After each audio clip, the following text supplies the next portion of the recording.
여러분 안녕하십니까? 안성주입니다. 제가 지난번 영상을 유튜브에 올리다 보니까 이름이 있어야 되겠더라고요. 그래서 그냥 제 이름을 하는 거는 좀 재미가 덜하고, 그래서 제가 목소리 탐험가 제이라고 붙여봤습니다. 지난 시간에 우리가 목소리를 훈련을 할 때 어떤 자세로 하면 좋겠다, 이제 이런 점을 말씀드렸는데요. 오늘은 말할 때 자세에 대해서 말씀드리려고 합니다. 저도 말할 때마다 항상 자세를 신경 쓰고 있는데요. 왜냐하면 자세가 나빠지면 목소리 자체가 나빠지게 되어 있습니다. 이렇게 고개를 숙이고 말을 한다거나, 안녕하세요, 안성중입니다. 우리가 말을 하면 어떻게 하면 잘할 수 있을까요? 이러면은 물론 자신감도 없어 보이지만 이 목 부분이 꺾이기 때문에 공기의 흐름이 달라지고 나빠지고 좋은 소리가 날 수 없습니다. 그래서 어떻게 하면 이거를 조금 더 쉽게 기억하고 항상 상기할 수 있을까? 이래서 제가 생각해 본 것이 성악가의 자세입니다. 성악가들이 노래를 할 때 일송조 푸른 소르, 앞으로 손을 뻗으면서 뭔가 선물을 주듯이 앞으로 쫙 소리를 내보내잖아요. 우리도 말을 할 때도 이렇게 가슴을 활짝 펴고 턱은 당기고 공기가 목에서 나가기 좋은 이런 자세를 취하는 게 정말 중요합니다.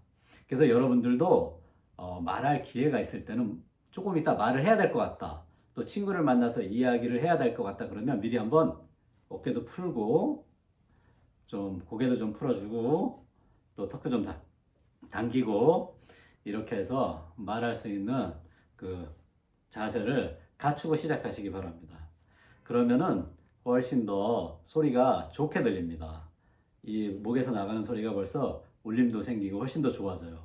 물론 이걸 더 좋게 하기 위해서는 여러 가지 트레이닝을 계속 해야 되는 거죠. 전문가들도 그날 중요한 사회를 보거나 이럴 때는 미리 아침에 그런 호흡 연습이라든지 목을 푸는 연습을 미리 충분히 한다고 합니다. 또 지금처럼 제가 약간 목이 마른데요. 목이 말라도 소리가 좋지 않게 됩니다. 그래서 연단에 물이 있는 이유가 있어요. 목이 마르지 않도록 그렇게 하는 거죠. 어, 보통 바른 자세를 말할 때 이렇게 설명하기도 합니다. 이 입꼬리와 귓볼이 일직선이 되도록 하라. 뭐 이렇게 숙이면 이렇게 손이 이렇게 되잖아요, 그죠? 수평이 되게, 일직선이 되게 하라. 그다음에 귓볼이 어깨 위로 떨어지게 하라. 뭐 이렇게 설명하기도 하고 다양한 설명을 하는데, 제가 볼 때는 항상 성악가의 자세를 하는 게 좋습니다. 또 하나는 우리가 컴퓨터를 많이 쓰기 때문에 컴퓨터를 쓰다 보면 턱이 앞으로 나가 있는 경우가 많습니다. 제가 옆에서 이렇게 보면 자기도 모르게 이렇게 턱이 나가 있는 거죠. 아마 컴퓨터 작업하시다 보면 여러분도 느끼실 거예요. 그래서 앞에 거울을 하나 두는 것도 좋습니다. 그래서 늘 평소에도 바른 자세를 하는 게 정말 중요하고 건강에도 이게 되게 중요해요. 제가 목 디스크로 굉장히 고생한 적이 있거든요, 몇 년 전에. 근데 그 목 디스크의 원인이 바로 저는 노트북의 과도한 사용이었어요. 노트북을 쓰다 보면 앞으로 고개를 바싹 숙이고 내리게 되거든요. 그러면 이 뒤가 계속 이 매달려 있게 되잖아요. 그럼 이쪽 근육들이 목이 떨어지면 안 되니까 굉장히 긴장하면서 붙들고 있어요. 그러다 보면 이 주변 근육도 뭉치고 목 안에 있는 디스크도 결국에는 손상을 입게 되는 거죠. 그래서 여러분들도 건강을 위해서 꼭 목의 자세를 바로 하시기를 정말 강력히 권유합니다. 특히 노트북을 사용하는 걸 좋아하신다면 모니터를, 물론 뭐 카페나 이런 데서 나갔을 때는 뭐 어쩔 수 없지만 집에서나 사무실에서 사용할 때는 꼭 모니터를 연결해서 사용하기를 강력히 추천합니다. 또 하나는 말할 때 눈을 내리까는 습관을 하지 않는 게 좋습니다. 우리가 평소에 친구들과 대화를 하거나 이럴 때도 흔히 눈을 내리까는 경우가 있거든요. 눈을 내리까는 거는 일단 소리가 나빠지고 고개가 숙여지면 소리가 나빠집니다. 또한 자신감도 없어 보이고요. 이 눈을 내리까는 풍습은 아주 사실은 좋은 풍습은 아니에요. 이제 우리 모두 성인이 되었으니까 아이들도 사실 마찬가지지만 가슴을 활짝 펴고 1대1로 만나는 거죠. 사람 대 사람, 인간 대 인간으로 만나서 이야기를 하거나 느낌을 주고받거나 하는 거니까 굳이 눈을 자꾸 내리깔려고 하지 마세요. 춘향이도 아니고 지금 노비도 아니잖아요. 이 눈을 내리깔고 또 가슴을 좁히고 안녕하세요 이렇게 하는 것은 저는 좋지 않다고 생각합니다. 그래서 아이들도 저한테는 가슴 좁히지 못하도록 해요. 가슴을 활짝 펴고 당당하게 만나는 그런 시대가 된 거죠. 그래서 여러분들 인사할 때도 가슴을 좁히지는 마세요. 가슴을 활짝 펴고 인사하십시오. 그 다음에 또 하나 말씀드리고 싶은 거는 우리가 어떤 데 이렇게 앞에 나서서 이야기할 때 원고가 있는 경우도 있잖아요.